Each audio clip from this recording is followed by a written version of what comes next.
जय हिंद एवरीवन। मैं पंकज कुमार। आज की वीडियो में हम लोग देखने वाले इवोल्यूशन से रिलेटेड जो नीट में क्वेश्चंस पूछे गए हैं। सो ये जो चैप्टर है इवोल्यूशन का बहुत इंपॉर्टेंट है, क्योंकि अगर आप देखें तो हर साल लगभग लगभग इसमें चार क्वेश्चन से पूछे जा सकते हैं। और ये चार क्वेश्चन अगर मैं सेक्शन बांट दूं तो ये चार क्वेश्चन पूछते हैं ज्यादा मिलर के एक्सपेरिमेंट से आपसे पूछते हैं, types of evolution, divergent and convergent evolution और Hardy Weinberg principle. Okay, Hardy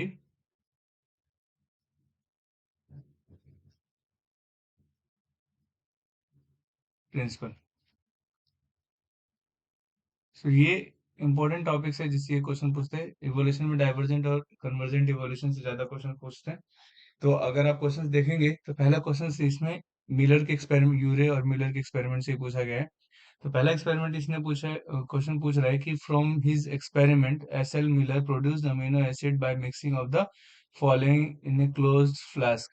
सो यूरे और मिलर के एक्सपेरिमेंट जो था वो ऑपरेन एंड हेल्डेन के एक्सपेरिमेंट पे बेस्ड था। ठीक है, तो ऑपरेन एंड हाल्डेन ने एक्सपेरिमेंट एक थ्योरी दी जिसमें कहा कि पूरा जो अर्थ था शुरुआत में बहुत गर्म था, और गर्म के साथ साथ वो बहुत ज्यादा उस पर थंडर स्ट्रॉम चल रहे थे, और उसमें सिर्फ इनऑर्गेनिक मैटर्स थे। तो उन इनऑर्गेनिक मैटर्स से ही हमें कुछ ऑर्गेनिक मैटर्स प्राप्त होते हैं, और वही केमिकल इवोल्यूशन ऑफ लाइफ पैदा होती है वहीं से। मतलब पता चलता है कि जो लाइफ है वो केमिकल्स की मदद से उत्पत्ति हुई है। तो उसी जो क्राइटेरिया थे ऑपरेन और हेल्डेन के क्राइटेरिया को मिलर और यूरे ने, मिलर एंड यूरे ने इसको प्रूव किया। तो उन्होंने क्या कंडीशन ली थी अपने एक्सपेरिमेंट को प्रूव करने के लिए? तो उन्होंने कंडीशन जो ली थी वो ली थी CH4, मीथेन लिया था उन्होंने, फिर वाटर लिया था, वाटर वेपर वेपर के तौर में लिया, उसकी वजह से NH3 अमोनिया लिया, प्लस H2 गैस लिया, और 800 डिग्री सेल्सियस टेम्परेचर लगा, और इलेक्ट्रिक शॉक किया। ठीक है, इलेक्ट्रिक डिस्चार्ज किया। तो इसमें इलेक्ट्रिक जो डिस्चार्ज है उसमें जो इलेक्ट्रोड्स उन्होंने यूज किए, इलेक्ट्रोड्स जो यूज किए थे वो इलेक्ट्रोड्स टंगस्टन के थे। ठीक है, तो ये कंडीशन थी इसमें, प्लस आप वाटर ले लो, और सबकी मात्रा अलग अलग है। 200 से 300 ml की तौर पर उन्होंने अपनी मात्रा ली थी सबकी। तो ये कंडीशन जहां पे भी आपको दिख रही है, ये वाली कंडीशन वही आपका आंसर होगा। ये सारी कंडीशन कहाँ पे मिल रही है आपको? तो ऑप्शन ए कह रहा है CH4 CH2 NH3 800 degree Celsius, तो यही आंसर तो मैच कर रहा है। बाकी CH3 H2 NH4 800 डिग्री, यहाँ पे CH3 है, ये गलत है। तो CH4 H2 NH3 यहाँ पे 600 डिग्री सेल्सियस हो गया, तो गलत हो गया। पहले ही आपका आंसर सही होगा। ये तो डायरेक्ट क्वेश्चन पूछा गया है, डायरेक्ट। ठीक है, तो ये आपका सही आंसर है। नेक्स्ट क्वेश्चन चलते हैं। नेक्स्ट क्वेश्चन कह रहा है कि विच of the following is A correct sequence of event in the origin of life? तो ओरिजिन ऑफ लाइफ में कैसे, ये केमिकल इवोल्यूशन के बारे में बात कर रहे हैं कि कैसे लाइफ ओरिजिनेट की गई होगी, है ना? ये इनका क्वेश्चन है। तो यहाँ पे ये बीच में ब्लैंक आ गया एक। तो क्वेश्चंस क्या है? तो सबसे पहले क्वेश्चंस ये है कि लाइफ का सीक्वेंस क्या था। सबसे पहले क्या हुआ था? सो सबसे पहले हमें पता चला कि जो केमिकल्स है, जैसे कि मोनोमर्स है ना, मोनोमर्स में आपने क्या लिया? जैसे आपने CH3 ले लिया, और CH3 NH3 लेके क्या बनाया आपने? फिर अमीनो एसिड बनाया, और ये अमीनो एसिड से मिलके आपने क्या बनाया? प्रोटीन बनाया। तो ये क्या हुआ? अमीनो एसिड मोनोमर हुआ। ठीक है, ये मोनोमर से आपने क्या बनाया? प्रोटीन बनाया। ये जो प्रोटीन हुआ वो क्या हुआ? पॉलीमर हुआ। और यही प्रोटीन मिलके क्या बनाता है आपको? कोई ऑर्गेनिक कंपाउंड बना देता है। ठीक है, ऑर्गेनिक कंपाउंड बना देता है। और ऑर्गेनिक कंपाउंड किस तरह का हो सकता है? ऑर्गेनिक कंपाउंड जैसे आपका मिल्क प्रोटीन हो सकता है, हेयर का प्रोटीन हो सकता है, नेल्स हो सकता है, बोन्स हो सकते हैं। तो ये कोलेजन फाइबर्स ऐसे सब प्रोटीन्स बनाए, तो ये ऑर्गेनिक कंपाउंड बनाए। और ऑर्गेनिक कंपाउंड जब बनता है तो फिर एक लाइफ बन जाते हैं, मतलब एक ऑर्गेनिज्म बन जाता है, ठीक है। आया बात समझ? ये चीज इस तरह से बढ़ी, तो आपको आपका सही आंसर क्या होगा? सीक्वेंस, सीक्वेंस में यहाँ पे दिया हुआ है ऑप्शंस में कि पहले एक नंबर है फॉर्मेशन ऑफ प्रोटोबायंट्स। तो प्रोटोबायंट्स मतलब क्या है कि ये जो ऑर्गेनिक कंपाउंड हुए वो एक छोटे स्फीयर के रूप में लिए, स्फीयर का उन्होंने रूप लिया, या फिर आप यूं कह लें कि अ, ये जो स्फीयर के रूप में जो लिविंग बॉल्स बने, यही लिविंग बॉल्स हमारे सब फर्स्ट लाइफ का रूप लेते हैं, ठीक है। कौन सा लाइफ? पहला जीवित चीज का रूप लेते हैं, ठीक है, जिसे हमें प्रोटोबायंट्स हम लोग कह रहे हैं। तो सबसे पहले प्रोटोबायंट्स तो सबसे लास्ट में आएंगे, ठीक है। सिंथेसिस ऑफ ऑर्गेनिक मोनोमर, तो ये तो पहला नंबर पे आएगा सबसे पहले, ठीक। उसके बाद से मोनोमर्स के बाद क्या मिलेगा? मोनोमर के बाद से आपको बनेगा पॉलीमर, और पॉलीमर के बाद से फिर formation of DNA based in genetic material. ये ऑर्गेनिक कंपाउंड्स में जैसे डीएनए बना यहाँ पे, और डीएनए जब बना तो फिर आपका फर्स्ट प्रोटोबैंड बना। तो 2 3 4 का जो सीक्वेंस होगा, सबसे पहले 2 आया, फिर 3 सीक्वेंस होगा, उसके बाद से क्या होगा? 4, और लास्ट में क्या होगा? 1 प्रोटोबैंड वाला, ठीक है। यहाँ पे जो भी आपको ऑप्शन दिख रहा है उस 2 3 4 1 का, वो आपका आंसर हो जाएगा। तो डी ऑप्शन है 2 3 4 1 का, यही आपका आंसर हो जाएगा। सो इसके बाद से अगर आप ये सारे क्वेश्चंस को अगर लगा रहे हैं, तो लगाने से पहले आप इसको जाके यू बायोलॉजी ऐप पे, हमारे यू बायोलॉजी ऐप पे इस क्वेश्चंस को आप सॉल्व कर सकते हैं, और वहां पे आप अपना रैंक देख सकते हैं कि कितना आपका सही आया, क्या इजी क्वेश्चन आप रॉन्ग कर रहे हैं या हार्ड क्वेश्चन आपको से गलत हो रहा है, कितने छूट रहे हैं क्वेश्चन, क्या एक्यूरेसी है, ये सारी चीजें आपको फ्री ऑफ कॉस्ट वहाँ पे अवेलेबल है। तो उस पे जाके टेस्ट दीजिए, फिर यहाँ पे आके सॉल्यूशंस देख सकते हैं, डिस्क्रिप्शन में उसकी लिंक दी गई है। नेक्स्ट क्वेश्चन करते हैं, following are the two statements regarding the origin of life. तो यहाँ पे दो स्टेटमेंट है ओरिजिन ऑफ लाइफ को लेके। पहला statement, the earliest organism that appeared on the earth were non green, प्रिजम्बली anaerobe. तो बात तो सही है कि पहले जो ऑर्गेनिज्म जो आए थे हमारे अर्थ पे, वो कैसे थे? नॉन ग्रीन थे, ठीक है। वो हमारे नॉन ग्रीन थे और एनारोबिक एनारोब्स थे, क्योंकि अर्ली अर्थ में ऑक्सीजन नहीं था। दूसरा स्टेटमेंट क्या कर रहा है? फर्स्ट ऑटोट्रॉफिक ऑर्गेनिज्म वर कीमो ऑटोट्रॉफ, ये भी बात सही है। And that never release oxygen, बात सही है। तो यहाँ पे जो पहले ऑर्गेनिज जो लिविंग ऑर्गेनिज्म बने, ओके, जो आर्किया बने, वो जो आर्किया बने वो कीमो सिंथेटिक थे, ठीक है, कीमोट्रॉफिक। तो उन्होंने केमिकल्स को यूज किया और उन्होंने रिलीज किया रिड्यूस्ड इन्वायरमेंट, रिड्यूस्ड इन्वायरमेंट से ऑक्सीडाइजिंग इन्वायरमेंट फिर उन्होंने बनाना शुरू किया। तो यहाँ पे जो स्टेटमेंट है, ये दोनों ही स्टेटमेंट सही है, तो आपका सही आंसर क्या हो जाएगा? A and B both statement are correct. यहाँ पे क्या होगा? A and B both statement are correct. Next question क्या है? नेक्स्ट क्वेश्चन है कि according to Oparin, which of the following was not present in the primitive atmosphere of the earth. तो Oparin के आधार पे प्रिमिटिव अर्थ मतलब early earth again. तो अर्ली अर्थ जस्ट हम लोग ने कहा कि पहले एनारोबिक कंडीशन में था, एन एरोबिक। एनारोबिक का मतलब क्या? No oxygen, okay, no oxygen वाली कंडीशन में, तो यहाँ पे ऑक्सीजन नहीं था। ऑपरेंट वाली कंडीशन थ्योरी में क्या था कि मीथेन, हाइड्रोजन, वाटर वेपर और अमोनिया रहेगा, हीट बहुत ज्यादा गर्मी होगी और टेम्परेचर बहुत ज्यादा होगा, और इलेक्ट्रिक डिस्चार्जेस आएंगे, मतलब इलेक्ट्रिक शॉक्स होंगे, ठीक है। तो आपका सही आंसर यहाँ पे क्या है कि ऑपरेंट में कौन सा नहीं था, इसमें पूछा है। तो मीथेन तो रहता है, ये भी सी, वाट हाइड्रोजन भी रहता है, वाटर भी वेपर भी था, ऑक्सीजन नहीं था, ठीक है। तो यही आपका सही आंसर हो जाएगा। पांचवें क्वेश्चन की तरफ बढ़ते हैं। पांचवें क्वेश्चन देख रहे हैं आप, अभी तक सब मिलर के एक्सपेरिमेंट से कितने क्वेश्चन पूछ चुके हैं।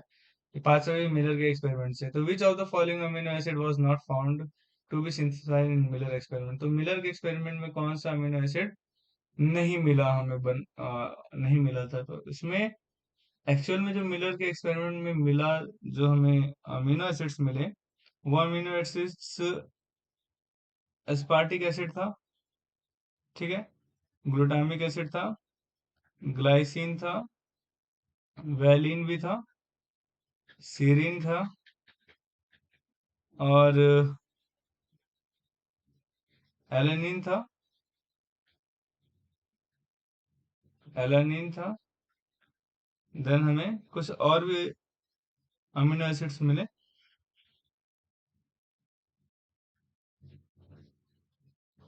ल्यूसीन एंड आइसोल्यूसिन, ये सारे अमीनो एसिड मिले। तो अब यहाँ पे जो भी अमीनो एसिड होगा, ये इसमें अलानिन भी लिखा हुआ है, ग्लाइसिन भी लिखा हुआ है, कार्डिक एसिड, ग्लूटामिक एसिड। तो इसमें तो सारे अमीनो एसिड जो हमें मिले थे यूरे और मिलर के एक्सपेरिमेंट से, वो सारे अमीनो एसिड लिखे हुए हैं यहाँ पे। तो इसमें से तो एग्जैक्ट कोई आंसर सही नहीं है, क्योंकि जो एक्सपेरिमेंट में हमें मिला, मिलर और यूरे के एक्सपेरिमेंट में, ये सारे अमीनो एसिड्स हमें मिले थे। इसके अलावा भी कुछ मिला था, लेकिन अब दिक्कत ये है कि आंसर इसमें मैच नहीं कर रहा। तो मैं आपको एक रेफरेंस दे रहा हूँ, आप उसको जाके आप पढ़ सकते हो। ये रेफरेंस एक रिसर्च पेपर का रेफरेंस है, एनसीबीआई में, आप देखना।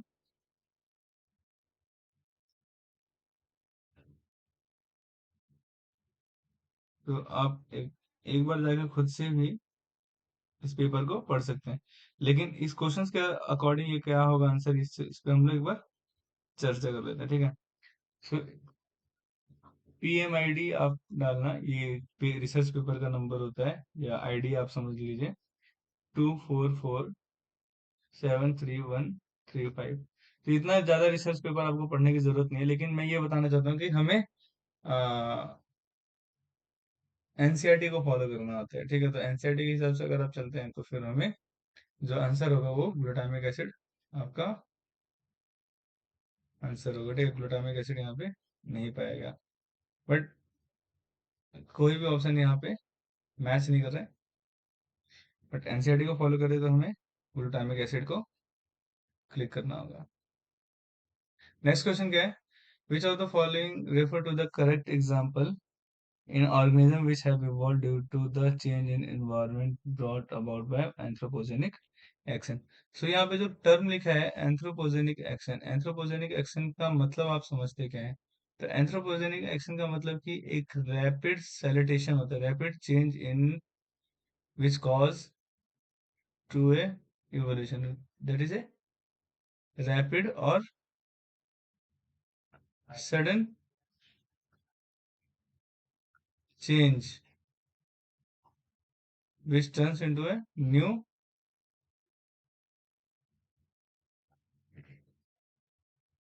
turns selection of a selection of species, okay। So rapid change,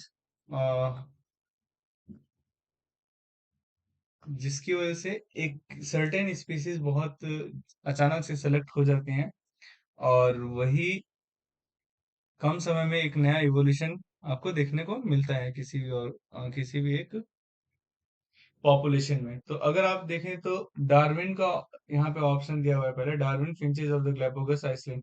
तो ग्लैपोगस आइसलैंड को बनने में लाखों साल लगे। डार्विन फिंचेस जब गई वहां पे, जो फिंचेस गई, तो उनको वहां पे इवॉल्व होने में मतलब सालों लग गए, ऐसा नहीं कि वो रैपिडली चेंज हुआ। लेकिन अगर आप हर्बिसाइड रेजिस्टेंट ऑफ वीड की बात करें, तो हर्बिसाइड रेजिस्टेंट ऑफ वीड में अगर आपका क्या एग्जांपल दे सकते हैं, कि जैसे कि यहाँ पे आपने कोई केमिकल बनाया, एक्स वाई जेड केमिकल बनाया, अगर इस एक्स वाई जेड केमिकल का काम है इंसेक्ट को मारना, तो इसने 10 में से 9 इंसेक्ट को मार दिया, ठीक है। इसने 10 में से 9 इंसेक्ट को मार दिया, लेकिन जो एक इंसेक्ट बचा वो क्या हो गया, वो उस वीड के लिए क्या होगा, रेजिस्टेंट हो गया। तो रेजिस्टेंट हो गया, तो इसको रेजिस्टेंट होने में बहुत समय नहीं लगा ना, वो रैपिडली रेजिस्टेंट हो गया। और ये जब भी नया पॉपुलेशन बनाएगा, तो इसके होने वाले बच्चे भी हो सकता है कि इससे रेजिस्टेंट होंगे, ठीक है। तो एक सैलिटेशन और एक एंथ्रोपोजेनिक एक्शन का एक उदाहरण हुआ ये। ड्रग रेजिस्टेंट यूकैरियोट, ये भी सेम इसी तरह का एग्जांपल है। मैन क्रिएटेड ए ब्रीड, तो ब्रीड हम लोग क्या करते हैं, जबरदस्ती, मतलब कि एक ही जनरेशन में हम लोग जेनेटिकल चेंज या फिर आउट क्रॉसिंग की मदद से हम लोग क्या करते हैं, एक नया ब्रीड बनाते हैं, जो कि एक ही जनरेशन में एक नया पॉपुलेशन दे सकता है, नया इवॉल्व करता है ऑर्गेनिज्म को। तो उसको हम लोग कह रहे हैं एंथ्रोपोजेनिक एक्शन। तो ये दो, तीन और चार, ये तीनों ऑप्शन क्या होंगे, एंथ्रोपोजेनिक एक्शन के उदाहरण होंगे। तो यहाँ पे क्या ऑप्शन हो जाएगा, दो, तीन और दो, तीन और चार आपका ये आंसर हो जाएगा। ठीक है, यही आपका आंसर है, सी आपका आंसर होगा। नेक्स्ट क्वेश्चन चलते हैं। नेक्स्ट क्वेश्चन हमारा क्या है, नेक्स्ट क्वेश्चन है हमारा, embryological support for evolution was disapproved by। So embryological support of evolution दिया किसके द्वारा गया था। तो embryological support of evolution क्या होता है और किसने दिया, ये चीज हम लोग एक बार समझ लेते हैं। तो embryological support का अर्थ होता है कि जो भी ऑर्गेनिज्म है, जैसे वर्टिब्रेट्स है, vertebrates, so similarity, embryonic development, embryonic developmental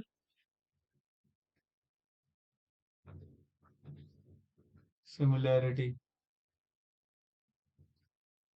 okay, so vertebrates की जो आप देखेंगे तो वो भले ही एक बर्ड हो या फिर रेप्टाइल हो या फिर मैमल हो, तो उनके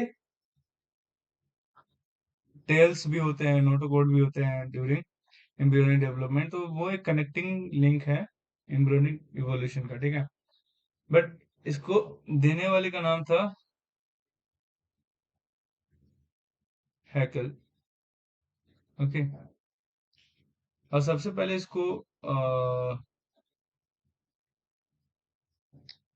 इसको नोटिस किया गया था वेस्टमैन के द्वारा। ठीक है, सबसे पहले वेस्टमैन ने एक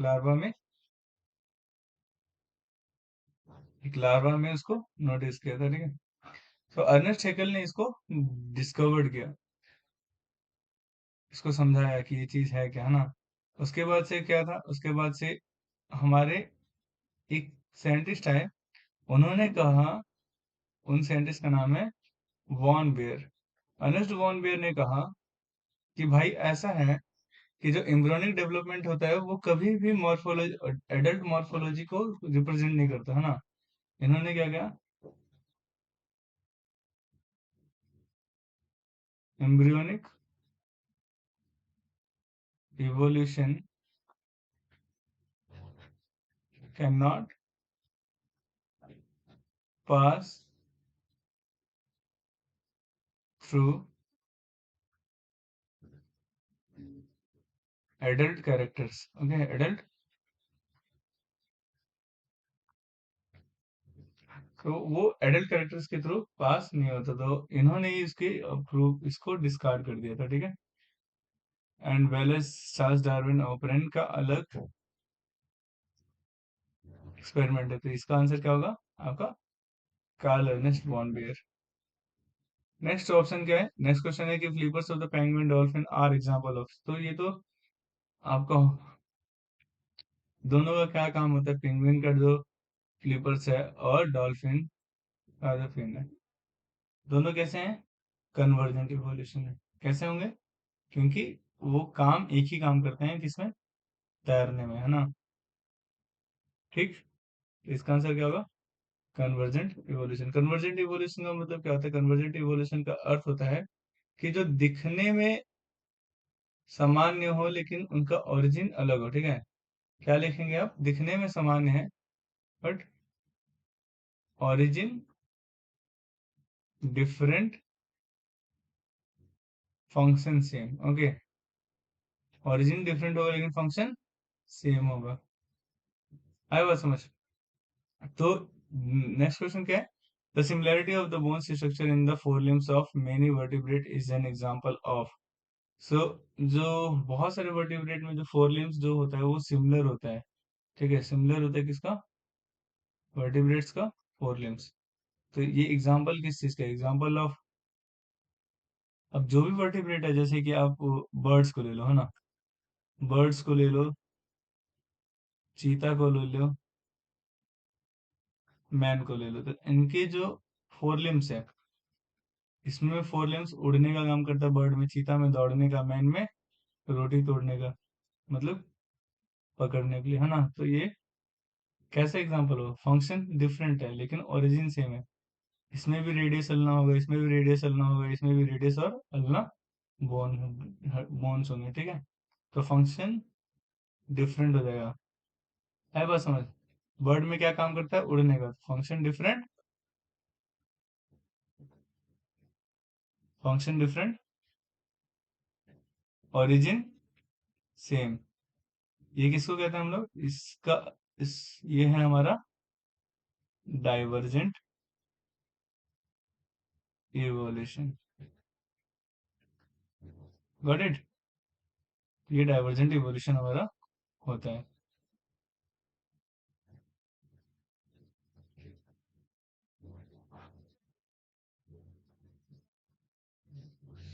नेक्स्ट क्वेश्चन, इसका आंसर क्या हो जाएगा। डाइवर्जेंट इवोल्यूशन तो इसमें ऑप्शन में नहीं है, homology, analogy, convergent evolution, adaptive evolution है। तो इसी डाइवर्जेंट इवोल्यूशन को हम लोग कहते हैं होमोलोगस। क्या कहेंगे इसको, होमोलोगस ऑर्गन, क्योंकि ऑर्गन का ओरिजिन क्या है, ओरिजिन यहाँ पे सेम है ना, तो इसको हम लोग कहते हैं होमोलोगस या होमोलॉजी। यही कन्वर्जेंट में क्या हो जाता है, वो एनालोगस हो जाता है या एनालॉजी हो जाता है। इसका आंसर क्या हो जाएगा, होमोलोगस हो जाएगा, ठीक है। नेक्स्ट क्वेश्चन चलते हैं। नेक्स्ट क्वेश्चन है, among the following sets of example for divergent evolution select the incorrect option. तो इनकरेक्ट ऑप्शन हमें सेलेक्ट करना है कि among the following example for divergent evolution. Divergent evolution मतलब क्या, जस्ट हम लोग ने देखा, कन्वर्जेंट देखा अभी, सॉरी अभी हम लोग ने डाइवर्जेंट देखा। डाइवर्जेंट में क्या होता है कि फंक्शन डिफरेंट होगा, ओरिजिन सेम होगा, इसी को होमोलोगस कहेंगे। तो अगर आप देखेंगे, four limbs of man, bat and चीता, अभी जस्ट हम लोग ने एग्जांपल देखा, तो ये क्या होता है, डाइवर्जेंट होता है। और हमें इस क्वेश्चन में ढूंढना है इनकरेक्ट ऑप्शन फॉर डाइवर्जेंट, हमें क्या ढूंढना है, इनकरेक्ट ऑप्शन ढूंढना है। तो ये तो करेक्ट स्टेटमेंट है डाइवर्जेंट का। Hurt of bat, man and चीता, तो वर्टिब्रेट्स में जो बैट का जो हर्ट है, चीता का जो हर्ट है ना, और ह्यूमन का सारे के सारे फोर चैम्बर्ड हर्ट है, कोई दिक्कत नहीं है। ब्रेन भी हम लोगों का सिमिलर ही है, ठीक है, सेरिबुलम सेरिबुलम, टू हेमिस्फीयर ऐसे है। तो चीता, मैन, बैट, इसका ब्रेन भी सही है, सेम ही है। तो ये सारे डाइवर्जेंट के ही एग्जांपल है। लेकिन अगर आप देखेंगे ऑक्टोपस का आई, बैट का आई और मैन का आई, बैट और मैन का आई और ऑक्टोपस का आई सेम नहीं होता, उनका ओरिजिन डिफरेंट होता है और फंक्शन सेम होता है। तो तीनों में आई तो देखने का ही काम करती है, लेकिन ऑक्टोपस के आई और ह्यूमन बीइंग के आई में डिफरेंस होता है, ठीक है। तो ये आपका आंसर हो जाएगा। होप सो आपने सारी चीजों को समझा और अच्छे से देखा होगा। अगर किसी प्रकार की कोई दिक्कत होगी तो आप मुझे कमेंट कर सकते हैं। यहाँ तक बने रहने के लिए बहुत बहुत धन्यवाद। मिलते हैं एक नए वीडियो के साथ। Thanks for watching.